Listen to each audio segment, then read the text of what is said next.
When I walk up in the club and sing, everybody want to know my name. Yeah, here comes the glass road. Yeah, here comes the glass road.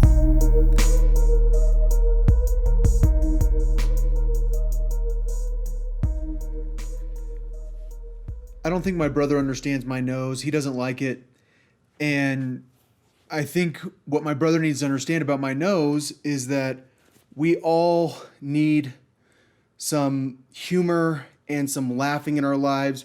We all need to find ways to not take our lives so seriously, because when someone steals your wallet and frames you for Grand Theft Auto, what my brother doesn't realize about that is that means that he was stalked. Someone found a way to steal his wallet. Because, okay, so I have this wallet. How long have I had this wallet? I made it in San Antonio a long time ago. How long have I had this ID that's in this wallet?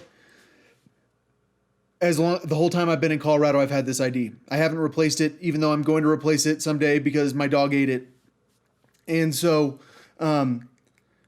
I don't lose my wallet very often. In fact, I can't remember ever losing my wallet, even though I have lost my wallet once, at least.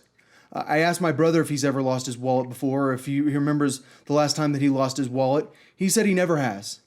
And my brother doesn't really drink right now, but he drank a pretty decent amount before, and he's never lost his wallet. Suddenly, he loses it, and it shows up in a stolen car, which means someone found a way to steal his wallet.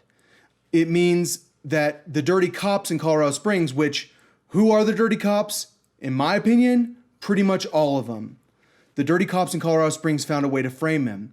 And if it wasn't for this rare or this random witness that my brother got lucky by having exist, my brother would be facing serious time in prison, like years, for Grand Theft Auto. Because there's no way he's going to say that he did it because he didn't. Like, why would my brother steal a car? He's a realtor. He just went and advertised for an $8 million home. My brother is like, if there's anything my brother is he's a salesman, and he makes money. Like, he knows, he used to be a mortgage broker. If you can sell mortgages, you can sell anything. I'm just saying, like, he knows how to hustle sales, and so he knows how to make money. So this whole idea he's going to go steal a freaking car is like nuts. He's like a 40-year-old man. So all I'm saying is, when the cops steal his car, or steal this car and frame my brother by stealing his wallet, because they're stalking him. They're looking for an opportunity where they can steal his wallet so that they can frame him. And then all you guys hear about this and you go, wow, that's just really bad luck. What I'll tell you is, it's not bad luck. These are bad cops. Colorado Springs is full of bad cops. It's their culture at the Colorado Springs Police Department. Do you really think it's a coincidence that, like, I got framed and my brother got framed at the same time? No, it's not, dude. Like, my dad had terrible things done to him, but the difference between my dad and me is that they know we're guilty now because I'm the spokesperson for the drug lab. But of course, Doug Lamborn doesn't think the drug lab exists, right? No, the problem with Doug Lamborn, as far as my understanding is that Doug Lamborn is such a Donald Trump supporter. He's such a Soviet money launderer supporter that he doesn't want to tell the truth because he loves the Republican Party. His soul is the Republican Party. Like, that guy is like a freaking Heil freaking Donald Trump person. He's a freaking fascist. I mean, that's the problem with Doug Lamborn. He's my congressman, and he is all about the Republican Party. Apparently, Doug Lamborn likes that I started a small business, though, because that's his whole thing is, if you start a small business, I respect you. I don't care if he respects me because I don't respect Doug Lamborn. Because Doug Lamborn is such a strong supporter of this Soviet money launderer, Donald Trump, that he doesn't protect his own community from the police. But the other problem is, who votes in this community? I'm talking about Colorado Springs. Who votes more than anyone? The police. And they vote as a block. And everyone wants the police vote. So if the police are framing people, then everyone's got to make sure that we protect the people that will frame and murder people and do all this terrible stuff, because you got to, if you're voting for me, that's okay. You can do whatever you want as long as you vote for me. You're the police, Heil freaking police department. You can do whatever you want. So my understanding is that Michael Bennett isn't a fascist like Doug Lamborn, who Doug Lamborn he is all about Donald Trump. Oh, Donald Trump, he's the best. This guy who's a casino owner who, what do casinos do? They kind of con you. I mean, that's what casinos are about. Donald Trump's such a good person. He used to launder money for the Soviet Union. Good person, trust me. All right, so, no, he's not a good person. No one thinks he's a good person. Doug Lamborn loves Jesus, but if there's anyone he loves more than Jesus, it's Donald Trump. Anyways, so Michael Bennett, my understanding about Michael Bennett is that there are two types of people that are in the Senate. There are the really nasty people that get ahead, that are like, if you're really cutthroat and vicious, you can get ahead. And if you're really like slimy and sneaky, you can get ahead. And then there are also the people that get along. Like they're not leaders, and Michael Bennett is not a leader. And so when we think about someone that lost the election for when he was running for president, and it's probably a good thing that he lost, even though it's not, Michael Bennett's that person because he's not an actual leader.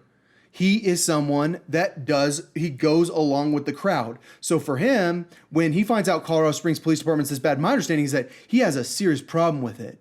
And he doesn't think the police should be able to do the things they do, but he's a follower. And a lot of the Senate is full of followers, but they're following bad people. So now what everyone's wondering is Pfizer going to turn bad? And what I'll tell you is you're going to be shocked, because sometimes you can follow in the wrong direction to the point that you are in serious, serious trouble, or your country's in serious trouble because you didn't listen to me. Because you know all this classified information, you keep it secret, and you don't talk about it. So, my brother's never lost his wallet before. Suddenly he loses it in a stolen car.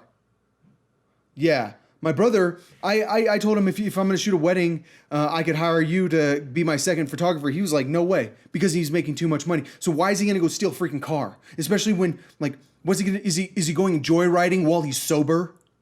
I mean, I'm just trying to figure this out here.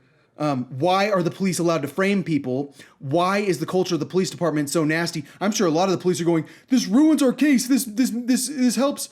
This reinforces the idea that John Alexander Mormon, I guess is my full name, was framed, because if they framed his brother, then of course, like, he's innocent of these charges against me. I was always innocent.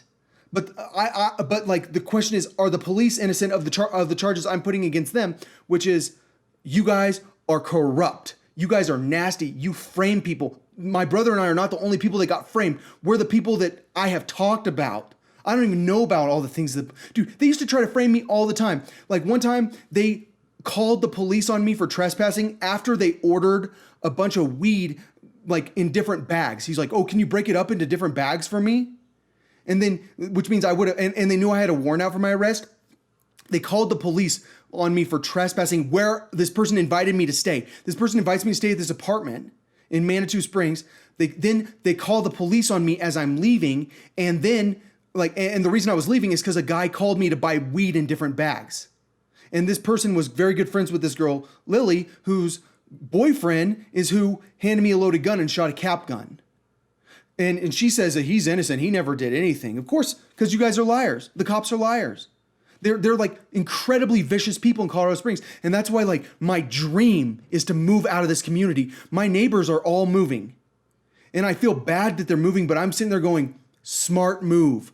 Get the hell out of here. You don't understand what the police are like. I'm sorry that you ever met me, but I'm sorry that I have to be me. It's worse being me because I have to worry about someone killing me all the time. I don't even have a gun to defend myself because this guy threatened me with a freaking gun.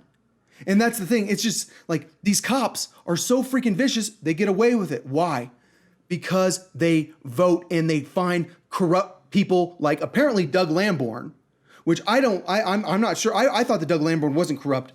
Turns out he definitely has a little bit of corruption in him because he loves the Republican Party so much. So, I mean, I think that's a lot of people. When you love a group of people that's just like kind of full of shit, because you guys are all like, oh, we love Jesus. It's like freaking Donald Trump Jr. being a Christian now that he's such a Republican. It's like the most bullshit I've ever heard in my life.